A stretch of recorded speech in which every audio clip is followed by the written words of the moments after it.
Hai kelas. Okey, untuk hari ini cikgu akan bincangkan latihan bina ayat latihan 8 . Hari itu cikgu sudah bincangkan bina ayat latihan 7. So hari ini kita akan bincang bina ayat latihan 8.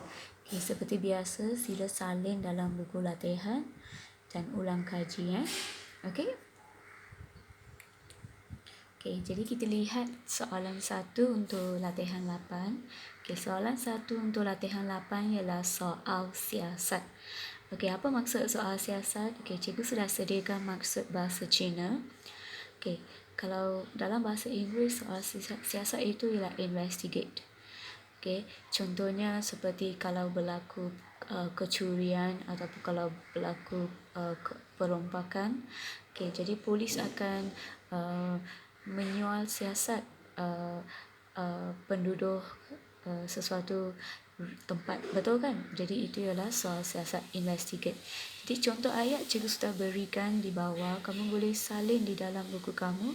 Kalau kamu rasa kamu nak jawab jawapan sendiri, kamu boleh jawab dan juga tunjuk pada saya semasa di sekolah nanti Jadi jawapan untuk soalan 1 ialah pihak polis telah melakukan soal siasat terhadap seorang ahli politik yang terlibat dalam kes rasuah.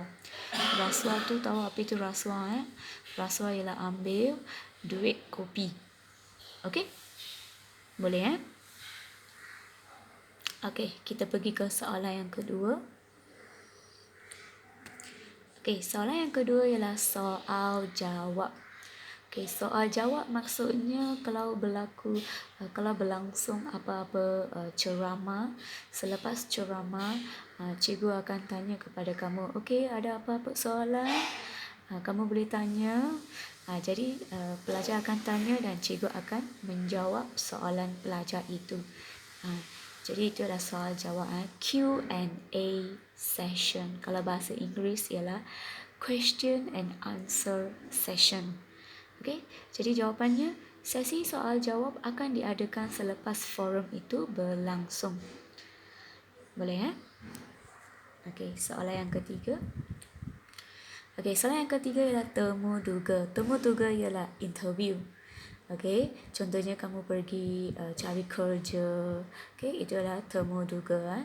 Contoh, banyak siswaza gagal dalam temu duga kerana tidak dapat berkomunikasi dalam bahasa Inggeris. Boleh siswaza itu ialah pelajar universiti yang sudah habis belajar. Mereka pergi minta kerja tetapi mereka tak tahu cakap bahasa Inggeris, so mereka tak dapat kerja. Boleh Okey, soalan yang keempat ialah temu bual. Okey, temu bual ini juga ialah interview juga, tapi ini biasa interview untuk tanya tentang sesuatu soalan. Okey, contohnya ialah kami telah mengadakan temu bual dengan seorang pakar perubatan tentang isu virus COVID-19. Maksudnya biasa kita akan lihat di televisyen. Ataupun kamu boleh lihat seseorang wartawan menemu bual seorang artis. Okey, itu juga ialah temu bual. Boleh Okey, dan soalan yang kelima ialah lemah lembut. Lemah lembut ialah very soft. Okey, soft person. Okay, jadi jawapannya kita mesti bersikap lemah lembut ketika bercakap dengan ibu bapa. Kita tak boleh bercakap dengan suara yang sangat kasar sebab ibu bapa ialah orang yang perlu kita hormati. Sama juga dengan cikgu kamu. Tak boleh nak cakap, oi cikgu ya mama. Salah tu. Okey? Lemah lembut Dan soalan yang terakhir ialah lemah lesu. Okey, lesu maksudnya ialah tired. Jadi lemah maksudnya kamu no energy. Okey, jangan confuse lemah lembut dengan lemah lembut Okey, lembut ialah soft, lesu ialah tired. Jadi contohnya setelah seharian bekerja di sawah, ayah saya kelihatan lemah lesu dan sangat letih. It means he is very tired after worked the whole day. Boleh Okey. Jadi itu sahaja 6 soalan untuk latihan 4. Sebenarnya semua soalan ini kita panggil sebagai ayat majmuk sebab ada dua perkataan. Contoh seperti lemah lesu, lemah lembut, temu bual, temu duga, soal jawab, soal siasat. Inilah ayat majmuk. Boleh kelas? Jadi kamu tak perlu tahu. Kalau tak tahu apa itu ayat majmuk, biarkan sahaja. Asalkan kamu faham maksud.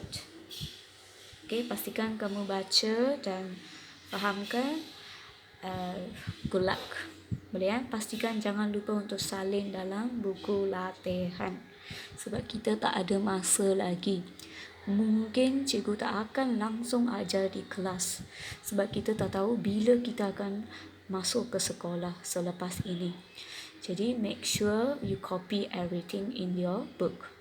Boleh Okey, jumpa di video yang seterusnya. Bye bye. Stay safe at home.